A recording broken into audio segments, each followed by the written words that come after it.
Good evening, Brian, and welcome along to the Lodge Hope of Karachi, number 337's Lockdown Lecture Series.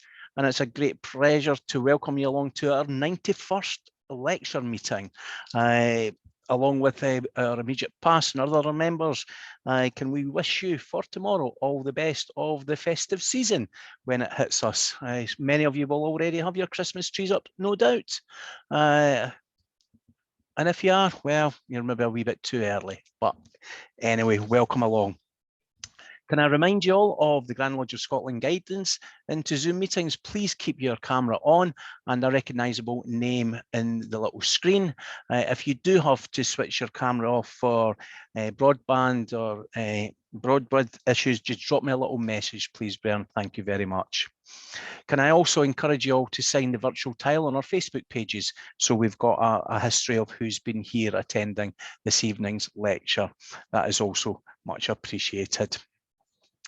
Well, Bern, it's a great delight to welcome Brother Jacques Huyghebaert all the way from Sri Lanka this evening to join us. And I've got a little bit of a brief intro about Jacques, because I think he's a very interesting Masonic character, and I'm sure you'll agree with me after I read out a little bit about him. He was born in 1945, shortly before the end of the Second World War, in the Czech Republic. He grew up in Belgium. And at the age of 18, he joined the Merchant Navy, becoming a deck officer. He sailed around the world during a couple of years before obtaining a university degree in economics and finance.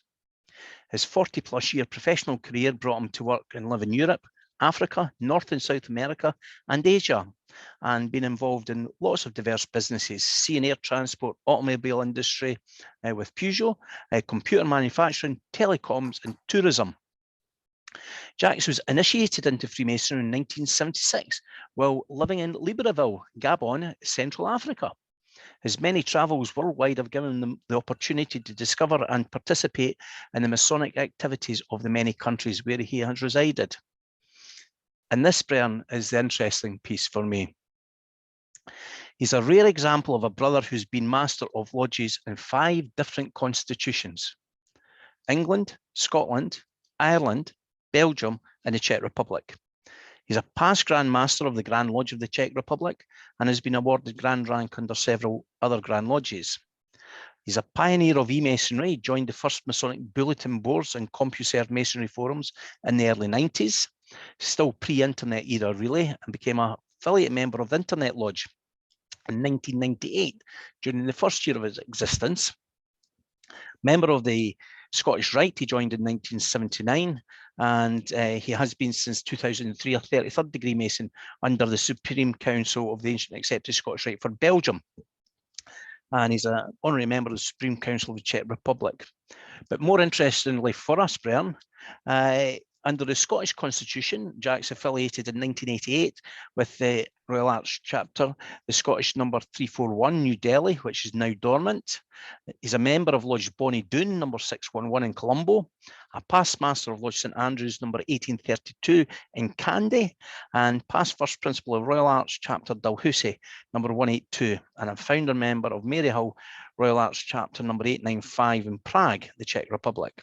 And he's Honorary Junior Grand Warden or Grand Junior Warden of the Grand Lodge of Scotland and a member of the Royal Order of Scotland. So, Jacques, it's a great pleasure to welcome you here this evening. What a varied and interesting Masonic resume and career you certainly had. And I, along with the rest of Brian, very much look forward to your presentation this evening. Jacques, the virtual floor is yours, sir. Thank you. I will try to share my screen. Yes. Can you see me? Yep, that's there. Can you hear me? Yeah, and we can hear you, Jacques. All right. So I prepared this thing more or less before we started talking about Zuckerberg and his project, following some questions that were asked to me in relation with another subject. Never mind. So let's go to the matter. The title is, intentionally, From Physics to Metaphysics. is added meta and is important when you think about physics, which is natural, and metaphysics, which is above natural, which is philosophical, spiritual. So comparing from universal to metaversal Freemasonry, and then towards the metaverse and meta-masonry.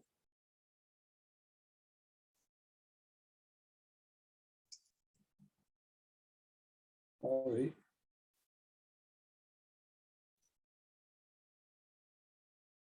Some of us are watching with mixed feelings how Facebook's Chief Executive Officer, Mark Zuckerberg, is working to build and develop his vision of a maximalist, interconnected set of experiences coming together into a bigger concept known as the metaverse. Coined by author Neil Stephenson in his 1992 novel,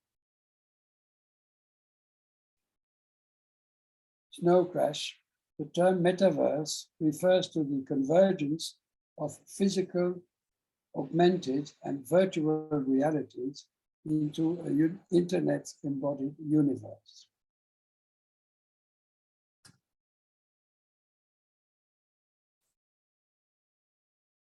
I have a little problem with my mouse. In this emerging metaverse, virtual realities are increasingly combined nearly imperceptibly by high-tech IT, IP-driven telecommunications, software algorithms, and artificial intelligence, and finally merge with traditional physical realities into an integrated, holistic system. The clear line between physical and virtual realities is vanishing as our heads are getting confused by the more and more blurred signals feeding our brain through our 5 human senses. The effects of internet-induced virtualities are particularly strong on children, who may find it difficult to make a distinction between reality, truth, dream, illusion, imagination, magic, and fiction. Especially with small children, they can't really tell the difference. Our knowledge of the world, the laws governing the heavens and the earth, the mysteries of nature, and the miracle of life itself, as perceived and rationalized by the human mind, at the end of the day, is necessarily limited and guided by what we are mentally trying to figure out. Just let's go back to Ecclesiastes 1:10, word of King Solomon, nothing new under the sun. In fact, metaverse is simply a buzzword. The concept is new only in appearance. This truism becomes evident by simply replacing the word virtual by spiritual or by mental. From times immemorial, from the dawn of civilization, religious and spiritual leaders, as well as philosophers, have been proclaiming that when we make a distinction between mind and matter, between the physical and the spiritual, we do this for our convenience and in accordance with our obsession to categorize everything. But in fact, the difference between mind and matter is not there. It's happening in our head.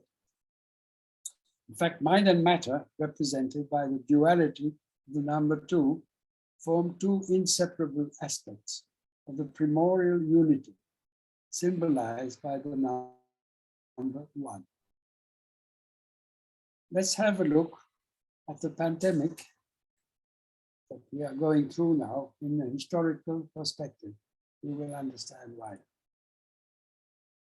This is a painting by Peter Bruegel that was made in 1562, and it's entitled The Triumph of Death, the Black Plague.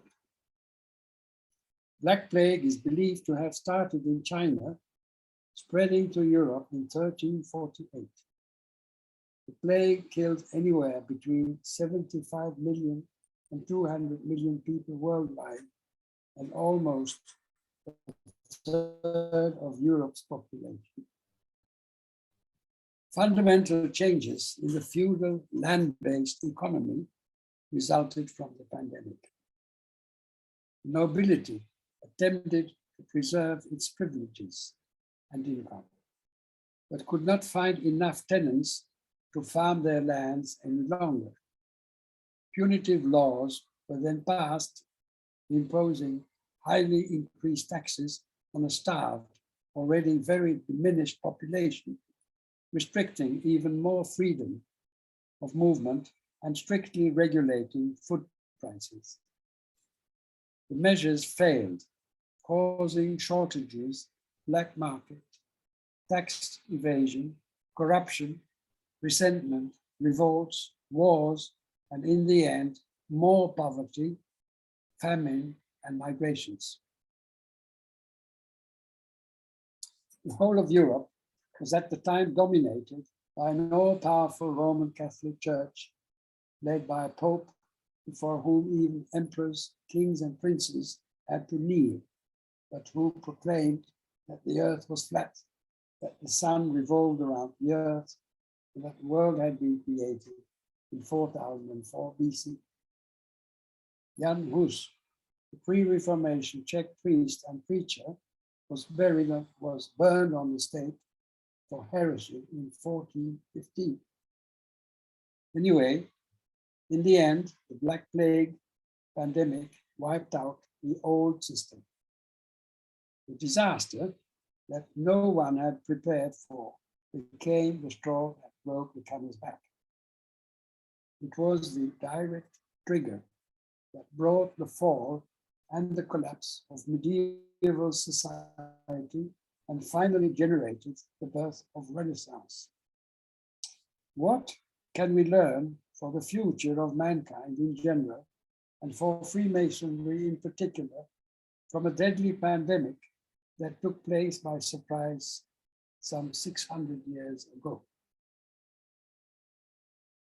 As Freemasons, we have been brutally forced worldwide during 1.5 years already to interrupt our traditional physical meetings in an attempt to stem the deadly consequences of the COVID-19 pandemic. As Freemasons, at the same time, we have become familiar to hold virtual Masonic meetings conducted over the internet. For example, like today, through Zoom.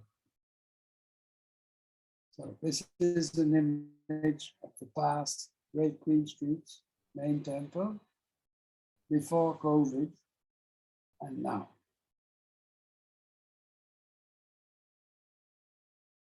What is the cure? Safe distancing, safe clothing. Number of Grand Lodges remain suspicious about any Masonic online activities and prohibit to conduct any type of ritual work over the internet, repeating and insisting that no lodge can be opened regularly or any ceremonial whatsoever performed unless and until physical Masonic meetings can be resumed again. Yet, most of us would probably agree that Freemasonry is by far much closer to the spiritual realm than to the physical realm. That's the question on the illustration. Where do they meet? Where is the difference? Religions, philosophical systems, but also Freemasonry have in common that they address primarily the mind. Reflecting, thinking, praying, or meditating are in the first place and fundamentally spiritual, mental, and intellectual activities. So are music, literature, poetry, sculpture, painting, and the fine arts in general, represented by the 9 Greek muses, which address directly our emotional and intellectual faculties. A century ago, in the early 1920s, as the still silent movies started conquering the world, there were angry voices stating that no film would ever be able to replace the beauty of a play performed physically in a theater. Who would claim today that cinema, described in Europe and Latin America as the 7th art, is not capable to transmit emotions and spread ideas as well, if not better, than a theater play? In fact, films and TV have definitely superseded plays after World War II, while theaters have by and large become a thing of the past, incapable to support themselves financially and compete against flourishing film industry. So, what are changes? Which changes can we consider? Which changes are difficult to imagine without ending Masonry? What's the impact of the internet? So this is how our ancestors were clothed in the mid-18th century. An engraving dated 1745, showing a lodge meeting, showing an initiation in 1745. This is about 100 years ago, USA, California. So you see, changes have taken place. US, 1902, normal Royal Arch chapter meeting. Sri Lanka, 1912. As you can see, it was before World War I. No brother is wearing a tie. As far as I know, the tie was introduced during World War I only. Philippines, today. US, Texas, today. Cuba. Prince Hall, US.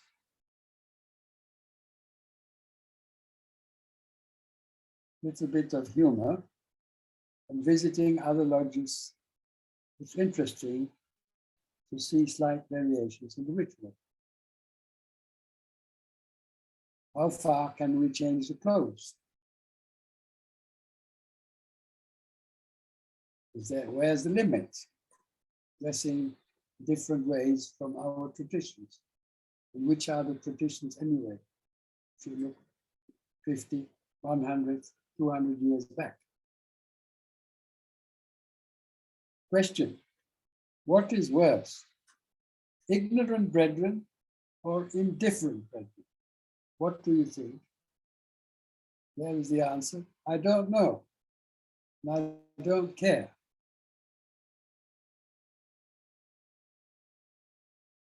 I was puzzled by this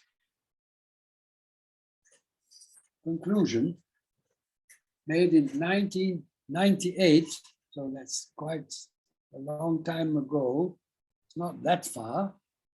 Proceedings of the Grand Lodge of Scotland, 17 September 1998.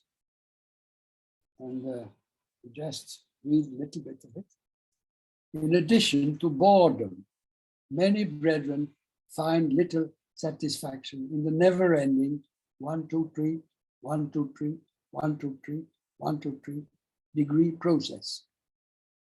Recommendation: lodges should be encouraged to adopt a staggered system of degree meetings for candidates with realistic intervals between degrees to enable candidates to obtain a reasonable knowledge of one degree before progressing to the next.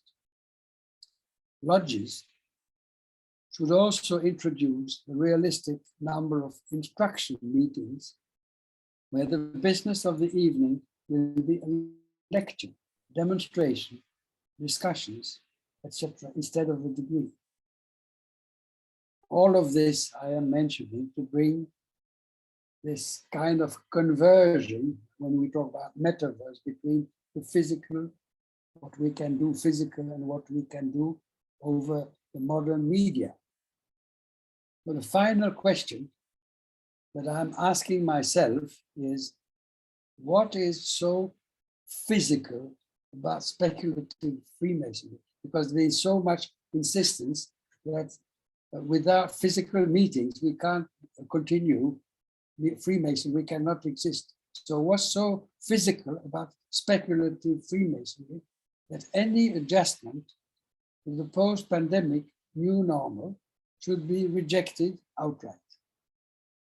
Is Freemasonry doomed to go the same historical way as its predecessors towards its own extinction? That is assuming that these physical meetings are either restricted or stopped altogether.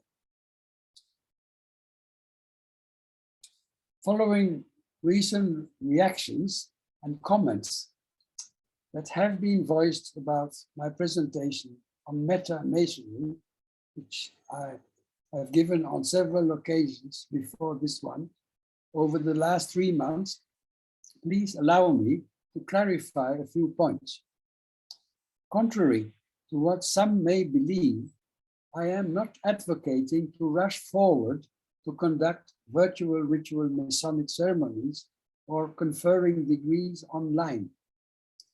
While it is true that the terrible pandemic continues to alarm and trouble all of us, while it has changed our daily lives and caused the brutal interruption of our Masonic meetings, it is also true that the situation would have been worse if we would not have had the possibility to maintain fraternal contacts over Zoom.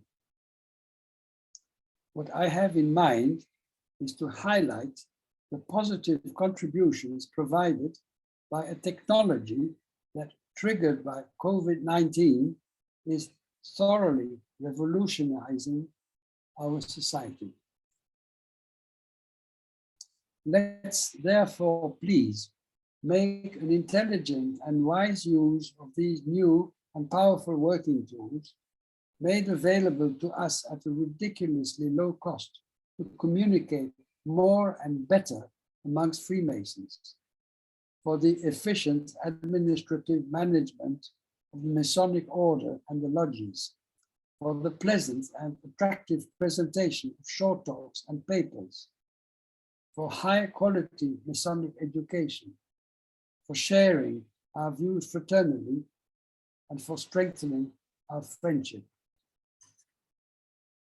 It is particularly important, in my view, to remain in touch now more than ever with those unfortunate absent brethren for multiple reasons: old age, sickness and/or distress, geographical isolation, professional, civil and military duties, as well as imperative family commitments, do not have or no longer have the possibility to attend lodge meetings as frequently as they would wish. For some of our brethren who are isolated and suffer from loneliness, who are depressed and are becoming increasingly pessimistic, who are literally cut from the world in consequence of the pandemic, Zoom has become the lifeline that links them with us and with Freemasonry. Let's not abandon them. This being said, most of us still agree, I would imagine, that no virtual ersatz, no low quality or cheap substitute whatsoever can replace the real thing. Friend was telling me, whiskey without alcohol is as interesting as love without sex.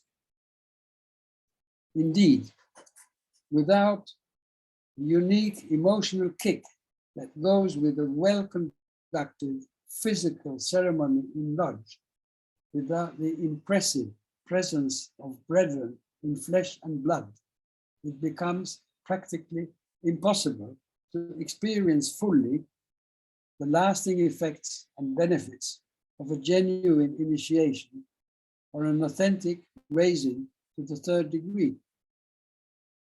The objective, in my mind, therefore, is not to promote the replacement of our physical activities in lodge by inferior online meetings, but in addition to this physical activity, to make good use of these fantastic new working tools, including Zoom, to improve the way we practice the royal art for the general good of Freemasonry, without, of course, jeopardizing or desecrating our most precious traditions. And so this is what I have in mind with this metaverse or meta-masonry, is integrating the best of both, integrating the best of physical activity, Masonic activity, and the best of intellectual activity that we can do to some extent through the internet and through Zoom and other social media. Masonic consequences of this sudden worldwide pandemic, perhaps, has become a blessing in disguise.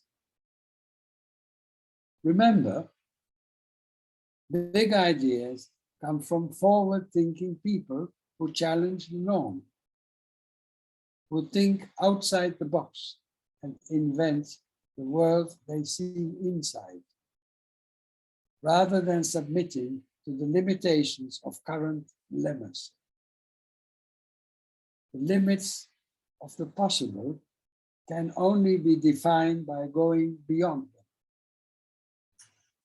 My personal reflection about the whole thing, the most important lesson that I have learned from studying the story of Moses, the Exodus, King Solomon, the destruction of the temple, deportation to Babylon, Prince Zerubbabel, Royal Arch, and Freemasonry, is to resist panic and despair, to focus on the future, not on the past, and to keep faith in our resources and the belief that whatever more may happen, we need to persevere. May brotherly love prevail. That's the intention. And just before closing my talk, point out to the publication within days of the next issue of the Square, December issue, that is entitled The Great Architect of the Metaverse by Nicholas Broadway. Subtitle is, Are you ready to meet in the metaverse? What can you expect to see and do? This piece aims to set out an overview of how and why Freemasons' evolution into a metaverse is inevitable. That is what Nicholas liked, Brother Nicholas liked. Thank you, brethren, for your attention. Now over. Brother Jacques Huyghebaert, what can I say but a huge thank you for a very well pulled together presentation of the challenges that we've seen over the last 18 months or so, referring that to the challenges of the past, but more importantly, putting ideas into all our heads here from across the Masonic world, because we do have brethren who visit us and visit our YouTube channel from all around the globe, putting some challenges towards us to ensure that we can continue to ensure our beautiful craft flourishes in a post-pandemic world. Jacques, thank you. Brethren, I've just shared the link to the December Square magazine on our Facebook pages. It came out during Jacques' presentation, which I think is rather fortuitous, or that's karma. I'm not sure which, Jacques, but I did know that that was one of your final slides, and when it came up on my phone there, I thought I'll very quickly share that on our Facebook pages. But Jacques, thank you. I know there's a few questions already popping into the chat box for you, but before we go to the questions, Brother John Belton has got a few words to say back to you. Jacques. John. Brother Jacques, thank you for being up at that awful time in Colombo to give us that talk.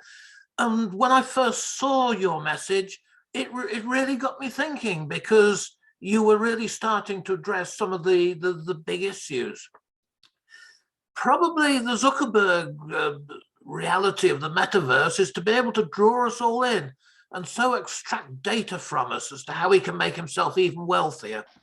And of course, can have ever more control over the human race. But Jacques really got me thinking about the essence of what life and everything was and how that applied to Masonry. And for me, Masonry has some of life's very special moments. And I'm sure that even before we saw Masonry dissected in print in 1730, the act of making a Mason had been done, always been done face to face, and as we would say, hand to hand, foot to foot, and so on. So if I just run through what happens in Lodge to set the scene for what I'm going to say, the door's closed, there are knocks, the candidate's admitted, he's blindfolded, and it's dark, or it's dark. So through all of this, he's literally put his fate in the hands of his conductor. And it could be physically as well, because he has a sharp point at his naked left breast at the door. So I'm sure as well we can all remember some of those almost magical third degrees in particular, I think. There are some nights where at the end of the meeting, there's a sense of peace permeating the lodge. When the brothers get up to leave, they leave quietly, and I've done it, and I felt a little bit taller and a little bit lighter. And I can almost guarantee that if you ask the candidate, he might just say, wow. So what happened? Actually, the master and those participating in the ceremony were able to collectively raise the state of their consciousness and to take the candidate with them on that journey.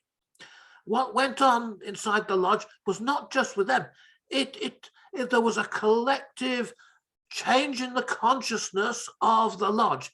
Everyone there performed that act themselves, and that made it a collective thing. So my personal view, really, I think, is that there are ways other than just seeing or hearing by which we communicate. And I suppose all of that we might call that's the way human progress tends to have happened. I, for one, don't believe the metaverse will add anything except profits to Mark Zuckerberg's pocket, and certainly add nothing to humanity, and probably nothing to Masonry. So the final thing, I think for me, life has to be more than an algorithm. Just imagine if Zuckerberg gets it, and you're having a metaverse chat with your girlfriend, and she's coming back. And you say, it'd be really good when you get back into bed and have a cuddle. And the little sign's going to flash up, a sponsored ad for condoms. Go buy, press the button, and they'll be in the post delivered to you tomorrow morning. And I don't think that's the sort of world I really want to see. So that's just another take on an aspect of it, Jacques and the brothers. Thank you, John. Thank you. Jacques, we do have a couple of questions that the audience want to put to you. Alan Keegan, superb lecture, Jacques. Do you feel optimistic that Freemasonry can increase the metaphysical element of our craft alongside the physical? Shall I answer immediately? please, if you want, yeah. I am very optimistic in this respect, because I feel that if we can concentrate on the physical things during the large meetings, and then combine that with Zoom meetings or meetings through the communication through the internet with the new tools that we have, we can be far more efficient. Why?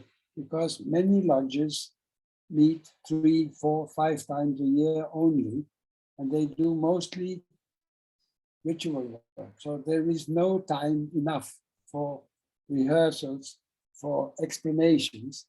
And I have seen over the last year and the last 2 years that these conferences and the debates over Zoom have tremendously helped ourselves to deepen and to understand the meaning of what we do in the lodge. So in that respect, of course, Zuckerberg is motivated by making money. That's quite clear, but we can use, I think, and I'm doing it as well, even tonight, we can use the tools that are made available to us that didn't exist to our predecessors. We can use them to go deeper into Masonry and also far more comfortably. I'll give you an example. About, let's say, 150 years ago, if you were a temple, if you were a planter and living in Sri Lanka in a tea estate, you have to go a lodge. You needed 3 days. 1 day to go, pass the night, to come, then return. And people did that. But there were no books available in those days. Masonic books were not available. So it was extremely difficult for a brother to go beyond a certain stage just because of all the obstacles. While today, all of it is available easily. So for those who wish to deepen that, those tools are fantastic. I have access, you have access, everybody has access, whether you are in the UK or in the Sahara, or you can get hundreds of books from the internet which you can download and study. This has never been true earlier in history. And that is something that can allow each of us to collect the knowledge that otherwise would be nearly impossible unless you were living near a library and spend the whole day on desk reading books. Not only you can read books, we can copy, paste passages. So all these tools are there to help us. So that is why I'm optimistic. And I don't really believe that people are losing interest and are only interested in material things. You have people who are not interested at all in the spiritual or intellectual or moral or religious. You have them, but you have also more and more people who have received education and can go beyond playing games on the internet. So it's like everything that we have, we can use it for the best or for the worst.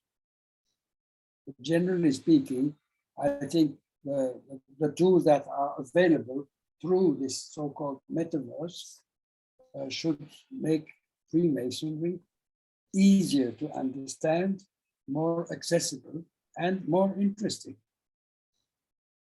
Thank you, Jack. And I think, Bren, every one of us who's attended these 91 lockdown lectures can feel a sense of achievement that we've been at the vanguard of this new form of Masonry, and we've enjoyed each other's company, albeit in a virtual world, over the last 20 months. Alan goes on to say, I point well, the work that the Lodge Hope of Karachi are doing to bring the esoteric to the fore. And yes, we had our esoteric symposium last January. We're going to have our second esoteric symposium on the, I think it's the the 19th or the 20th, 22nd of January next year, and we'll have 5 or 6 speakers. But one of the lessons we learned from the Tuesday ones, that the esoteric presentations were probably too deep for the 45, 50 minutes to an hour that we had, and that by bringing them all together, we can pull those that are interested in that. And because, as Jack says, there's so many people interested in different aspects of the craft. Sandy Thompson asks, how do we deal with the fact that many members are afraid of new technology or do not have the skills to use Zoom, etc., and other technological tools? Jax, what do you think on that one? Well, nothing in life is easy. I have seen people shaking when using for the first time their credit card and going to an ATM. I remember having an old aunt who would not telephone because she was scared by the telephone. Most of us may have been very stressed when we had, for the first time, was sitting in the car. But my mother died 5 years ago, and even then already, we were having talks over the internet. So it's just a matter of getting used, and once you are used to it, I don't go to the bank anymore to do transactions. I do everything over the internet. There is let's say, let's compare it with playing piano. In the beginning, you have to learn to play an instrument, and it requires an effort. It's difficult. And you cannot enjoy music and playing music on any music instrument unless you have made that initial effort. But once you know how to drive, becomes like a second nature, and you don't even think anymore what your feet and hands are doing. It becomes automatic, far easier than having to walk on the street, going by car. So that's the same thing. And I think personally that using a computer today is much easier than a scribe in the Middle Ages was using a quill and ink to write a manuscript. So it's not more difficult. Everything is easier. Electricity is easier than without electricity. A car, petrol, everything, just name it. That's why we call it progress, and it's real progress. So computer age brings us together. Everything becomes even with a smartphone, you don't even need a computer. Yeah. Most of the things that we are doing on the computer, you can now do on the smartphone. Very much so. And children are not scared of smartphones, and they don't start being shaking when they have a smartphone. It's just a second nature. Sandy, you've got your hand up in response to that. My worry, Jacques, is that in most of the lodges in the Scottish area, or certainly in my area, the membership age is over 70 years of age. And there is a distinct unwillingness to take part in new technology or even to adopt new technology. How do we get that over was the point I was trying to make. Is it by education or is it by phasing out? How do you see it? Yes, even for I'm also older, like you. We are all, most of us, we are old, but I see people who are even 10 years more than me. They have no problems with technology. It's more of an attitude than anything else. I think I could add to that as well, Sandy. When we started the Zoom meetings way back in March 2020, the first few weeks we had challenges. We all did have challenges understanding how to get into it, how to mute, how to record, etc. But it became second nature. As Jacques was saying, it was like that car thing. And I think we do have many brethren of a more mature age in it. I can see you smiling at me there, George Donnelly. I'm not including you in that category, but they've learned these tools. And I think it's everyone, it's incumbent on all of us who have participated in these sessions to say to those, look, this is easy. We can do this, be it by iPad or even on the phone, when we're sitting in the lodge with them, and just show them how easy and simple it is. And after 2 or 3 times, because Brian, I won't name and shame anyone, but I used to get emails and messages regularly before each meeting, because people, they didn't know the login. Where can I find the login? How do I do that? And after about 6 weeks, that all stopped, because we became comfortable with what we were doing. Let's see. But another question, how can we police the Masonic metaverse? The real news world is full of fake news.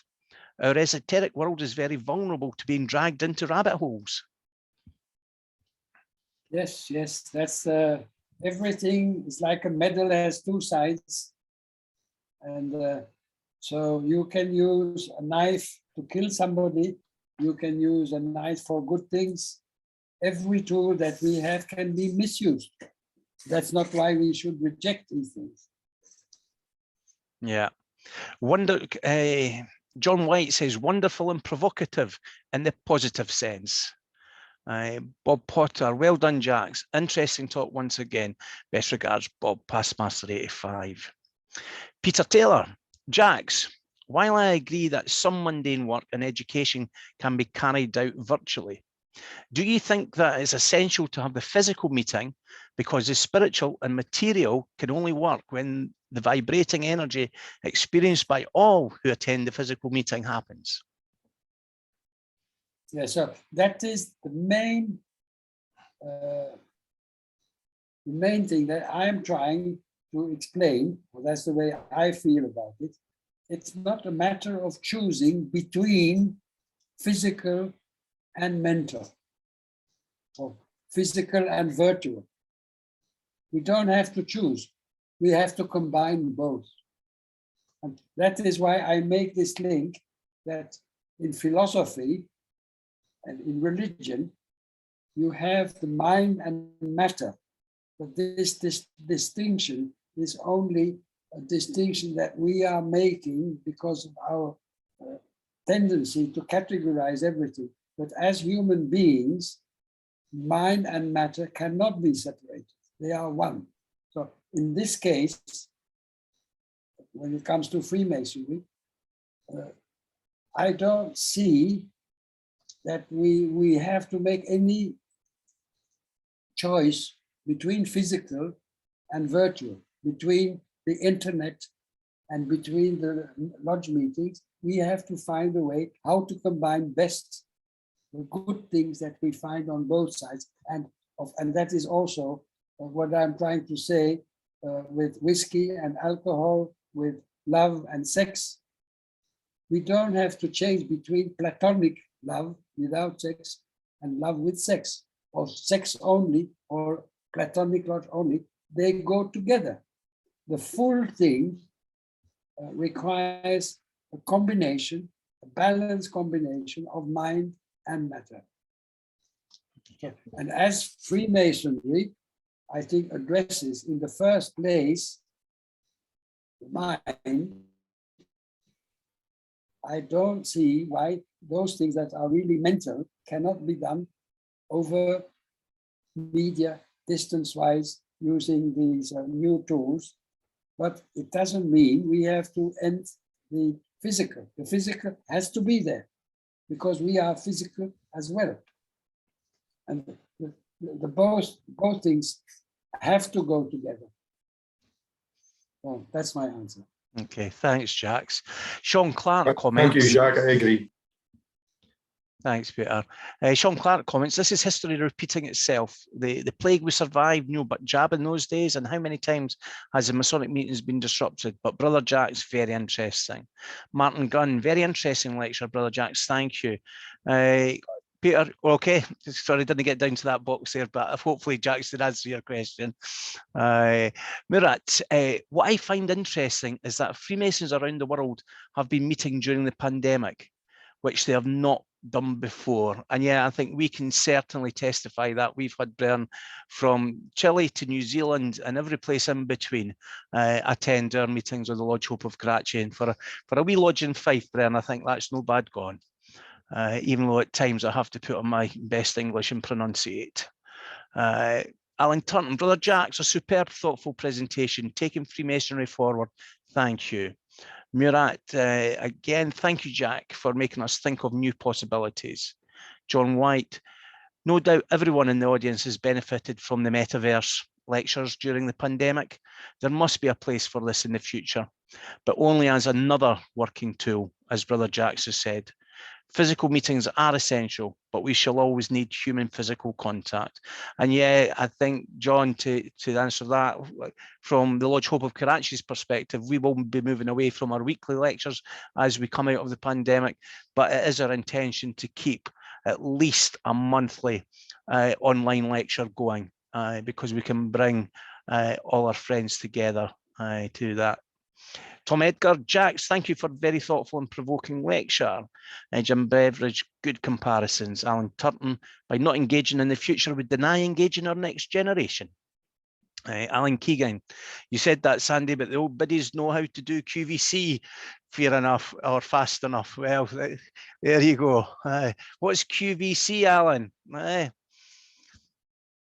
It's about having both, I agree. Peter right, Taylor it's says. it's the shopping channel. No, Alan, I know. I was winding you up. Sorry. You see, you need your wife's credit card for the QVC on repeat.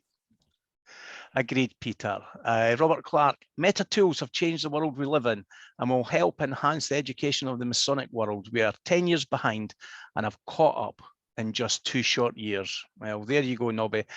But I do know that you still have to use your pen to write down everybody who's attended to put it into our record books. And we're not going to move away from that because we have to retain our history. Well, Bern, that's the end of the comments and the questions in the chat box. Jacques, can I once again thank you on behalf of the Lodge Hope of Karachi and all our visitors here this evening for what I can only say is a bit of an inspirational, thought-provoking and challenging presentation that you've given us here this evening. And thankfully, there's a few PGMs and past PGMs that could maybe take that back to their own provinces and get the conversation happening at a local level as well. Thank you so much, Brother Jacques Huyghebaert. Yes, if you wish, I can upload the presentation to the chat box. Well, I've got it, Jacques, and if you're happy, I can share it out with the Bren on our Facebook, if that's okay. Yes, that's okay. There's only one page that you don't have. It's the last page that I have added about the new issue of publication. Okay. Bren, next week, your lecturer is still a secret, but I can promise you it will be a good one, as we've seen this evening. And the week after that, we've got Brother Matthew Christmas coming to talk to us about the patriarchs. The following week, I'm still to confirm. And then our final lecture will be on the 28th of December. That's just after when the big fat man with the red suit and the white beard comes to you all, because I know you've all been very good. And we'll be one of the Bren from down under, coming from New Zealand to speak to us. So hopefully that will be a good lecture to end off the lockdown series, assuming we move out of this nasty pandemic in the new year, or as Magic January, as someone told me it's going to be. But Jim, I do agree with you. I don't think it's going to happen, and we may be continuing on a weekly basis. Who knows?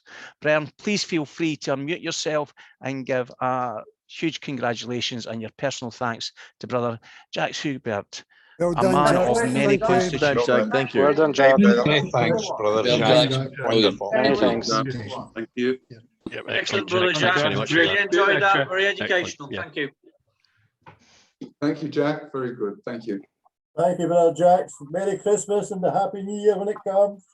Thank you. Same Thank to you very much, Jack. Very thought-provoking there. Thank you. Thank you, Brother Jack. Brother Jack, I only wish my fellow lodge members we're of the same opinion.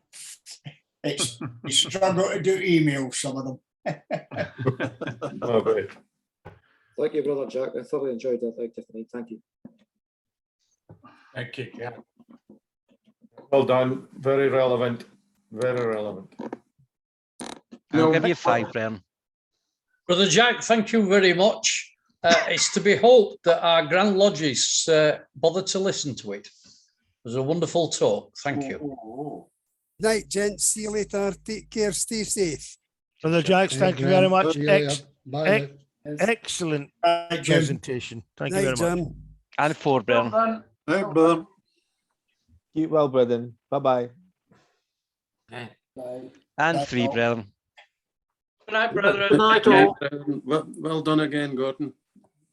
Cheers. And 2, Bren. And 1. Brother Jacques, thank you once again for joining us this evening at the lockdown lecture series of the Lodge Hope of Karachi.